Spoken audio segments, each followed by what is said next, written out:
गोरक्षनाथ पीठ के पूर्व महंत अवैधनाथ की पुण्यतिथि पर विश्व हिंदू महासंघ करेगा वाराणसी में 7 दिवसीय कार्यक्रम का आयोजन।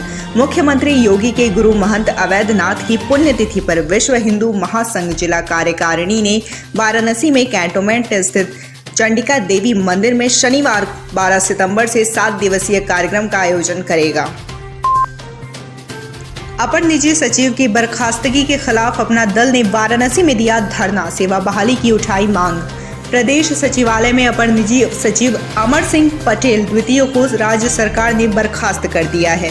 उत्तर प्रदेश लोक सेवा आयोग ने भी इस फैसले पर मुहर लगा दी है, जिसके खिलाफ शुक्रवार को वाराणसी में अपना दल कार्यकर्ताओं ने कचहरी स्थित अंबेडकर पार्क में धरना प्रदर्शन किया और अमर सिंह पटेल की बर्खास्तगी को वापस लेने के लिए राज्यपाल के नाम ज्ञापन भी दिया।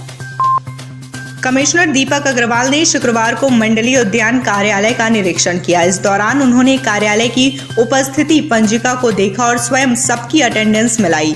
इसके बाद उन्होंने कार्यालय में बिना अपडेशन की रखी सर्विस बुक और जीपीएफ बुक को आज के दिन से ही अपडेट करने और कर्मचारी से चेक करवाने का आदेश दिया।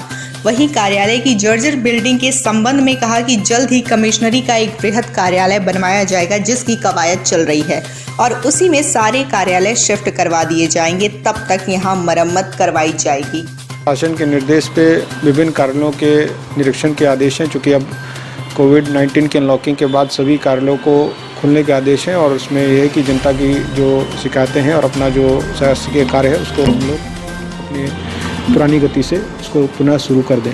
उसी दिशा में आज हमें जो हमारा मंडलीय उद्यान कार्यालय है उनको उसका निरीक्षण किया गया और उसमें अटेंडेंस तो सामान्यतः ठीक पाई गई। साथ साथ विभिन्न पटलों के निरीक्षण में जो एक कमी पाई गई कि जो हमारे कर्मचारी हैं उनके सेवा पुस्तिका और जो जीपीएफ पासबुक है वो काफ़ी लंबे समय से करीब 1 साल पुराने तक अभी अपडेट नहीं हुई है। तो मैंने ये निर्देश दिया कि आज ही, चाहे वो कितना भी लेट हो जाए, आज ही सारी सेवा पुस्तिकाओं को और जितनी भी जीपीएफ पासबुक है उसको अपडेट करेंगे और संबंधित कर्मचारी को दिखाकर उसकी संतुष्टि के उपरांत एक प्रमाण पत्र प्रस्तुत करेंगे। बाकी जो विभिन्न स्कीम चल रही है उनके जो उसका भी रिव्यू किया गया और उस रिव्यू में सामान्यतः प्रकृति संतोषजनक है। कुछ एक में बजट का अभाव है, उसको शासन से वार्ता करके बजट उपलब्ध कराने का प्रयास किया जाएगा। बाकी हमारे यहाँ जो एफपीओस का बनाने का कार्य चल रहा है उसमें उस दिशा में एपिडा के सहयोग से कुछ अच्छा कार्य हो रहा है, उसको और तेज़ गति देने के लिए और एफपीओस बनाने के लिए निर्देश दिए गए। बाकी अन्य जो हमारे जो पटल है उनका भी निरीक्षण किया गया। सामान्यतः कार्यकाज ठीक ठाक है, फिर भी और उसमें सुधार लाने के लिए निर्देश दिए गए। सर, आप जिस कार्यालय में प्रवेश किए थे ऊपर की छत जो है जी, उसका ऐसा है कि इसका ऑलरेडी एक पूरा कमिश्नरी का एक कंबाइंड ऑफिस बनाने का प्रस्ताव शासन स्तर पर भेजा जा चुका है। उसकी कई दौर की उच्च स्तरीय बैठकें भी हो चुकी है और हमें पूरी उम्मीद है कि बहुत शीघ्र ही उसका कैबिनेट से अप्रूवल हमें प्राप्त होकर वो कार्य चल जाएगा। उसमें मंडलीय हमारा उद्यान कार्यालय भी उसमें शिफ्ट होना है। इसीलिए अभी वर्तमान में उसमें जो वर्तमान कार्यालय में खूब ज़्यादा धनराशि के कोई औचित्य नहीं समझ में आता। उसके बाद जो भी मामूली मरम्मत है उसको हम लोग कार्य को पूरा कराएंगे। काशी के प्रमुख मठों के मठाधीशों, पीठाधीश्वरों, धर्माचार्यों ने शुक्रवार को मठों, वैदिक विद्यार्थियों एवं वेद अध्ययन की समस्याओं को सरकार के सामने रखने के लिए विभिन्न प्रस्ताव पारित किए। इसमें प्रमुख प्रस्ताव काशी, मथुरा, अयोध्या के मठों को टैक्स से मुक्त करने को कहा। राष्ट्रीय स्वयंसेवक संघ के अखिल भारतीय कार्यकारिणी सदस्य इंद्रेश कुमार को विशाल भारत संस्थान के संस्थापक अध्यक्ष डॉक्टर राजीव श्रीवास्तव ने धर्माचार्यों के प्रतिनिधि के रूप में संतों के प्रस्ताव का पत्रक सुभाष भवन, इंद्रेश नगर, लम्ही में सौंपा। गायत्री प्रजापति के खिलाफ मुकदमा दर्ज करने वाले व्यापारी को जान का खतरा, एसएसपी से लगाई गुहार। 30 जून 2018 को पूर्व खनन मंत्री गायत्री प्रजापति के विरुद्ध टेंडर कमीशन न देने पर परिणाम भुगतने के मामले में वाराणसी के दशाश्वमेध थाने में मुकदमा दर्ज हुआ था।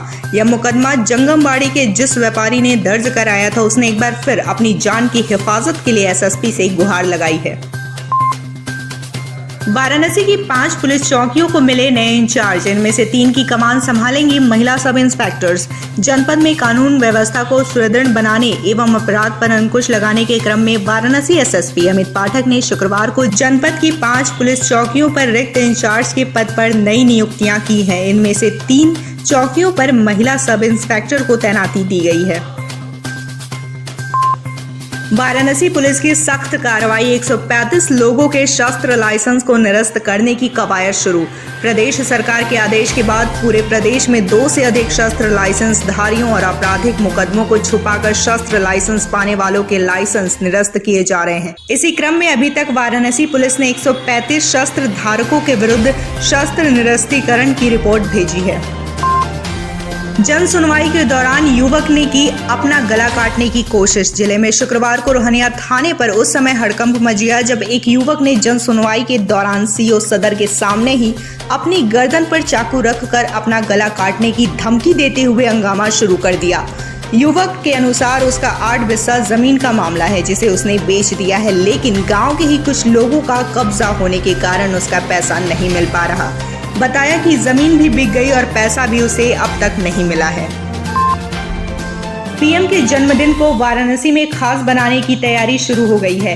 आगामी 14 से 20 सितंबर तक वाराणसी में सेवा सप्ताह का आयोजन किया जाएगा। प्रधानमंत्री नरेंद्र मोदी के जन्म दिवस 17 सितंबर के अवसर पर सेवा सप्ताह आयोजित कर सभी सरकारी विभागों द्वारा चलाए जा रहे जन कल्याणकारी योजनाओं के अंतर्गत विभिन्न कार्यक्रम संचालित किए जाएंगे। 14 सितंबर को हर विधानसभा में ब्लड डोनेशन कैंप लगाए जाएंगे, जिसमें से कम 70 लोगों द्वारा ब्लड डोनेशन किया जाएगा। वाराणसी में शुक्रवार को 201 कोरोना पॉजिटिव मरीज मिले हैं। जिले में बीते 24 घंटे में 4 मरीजों की मौत कोरोना के कारण हुई है। शुक्रवार को होम आइसोलेशन से 206 तथा अस्पतालों से 30 लोग स्वस्थ होने के बाद डिस्चार्ज किए गए हैं। जिले में कोरोना से मरने वालों का आंकड़ा 170 पहुंच गया है। अब तक 9,903 कोरोना पॉजिटिव मरीज वाराणसी में मिल चुके हैं। इनमें से 8,074 लोग स्वस्थ हो चुके हैं, जबकि एक्टिव मरीजों की संख्या 1,659 है।